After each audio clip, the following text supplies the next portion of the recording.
महायुतीमध्ये काकी आल्या, त्यांचा पक्ष आला, सुरुवातीला बोलणं होत होतं, पण महायुतीकडनं काहीच ऍक्शन घेतली जात नसेल तर मग बोलून फायदा नाही, म्हणून बोलणं या बाबतीत तरी आम्ही बंद केलेलं आहे.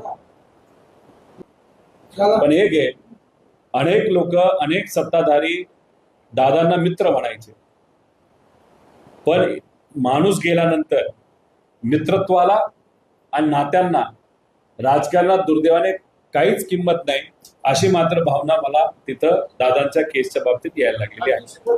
माझ्या बाबतीत तुम्ही जर विचारलं तर अनेक लोकांनी हा प्रश्न केलाय, अजितदादांच्या विषयामध्ये एवढं का तू लढतोयस? माझं एवढंच मत होतं, आम्ही समाजकारणामध्ये, राजकारणामध्ये आहे.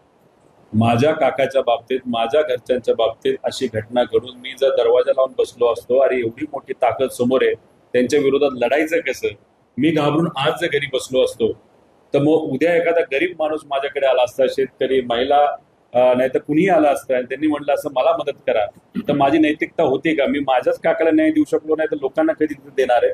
त्या अनुषंगाने आम्ही तिथे लढतोय, प्रामाणिकपणे लढतोय. आता सत्ताधारी जे आहेत त्यांना हा लढा थोडा सोपा आहे.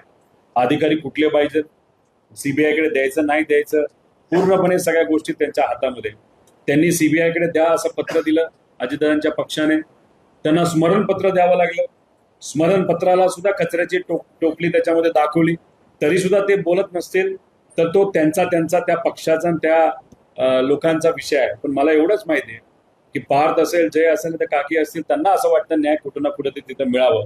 पण त्यांच्या पक्षामध्ये आजची परिस्थिती बघितली, जर एखादा नेता लोकप्रसिद्ध नसून सुद्धा मुलाला जर आमदारकी देऊ शकतो, एखादा नेता लोकात नसून सुद्धा आणि अनेक आमदार त्यांच्या विरोधात असून सुद्धा भाईजींनी जर दिवाणजींना तिथं संधी दिली असेल, तर मग आता पवार परिवारातले जे सर्व नेते, नाहीतर पवार परिवारातले जे लोक पक्ष प्रमुख म्हणून तिथे आहेत, त्यांचं खूप काय त्या पक्षात चालतं असं मला तरी वाटत नाही. पण हे घेतली, जर एखादा नेता लोकप्रसिद्ध नसून सुद्धा मुलाला जर आमदारकी देऊ शकतो, एखादा नेता लोकात नसून सुद्धा आणि अनेक आमदार त्यांच्या विरोधात असून सुद्धा भाईजींनी जर दिवाणजींना तिथं संधी दिली असेल, तर मग आता पवार परिवारातले जे सर्व नेते, नाहीतर पवार परिवारातले जे लोक पक्ष प्रमुख म्हणून तिथे आहेत, त्यांचं खूप काय त्या पक्षात चालतं असं मला तरी वाटत नाही.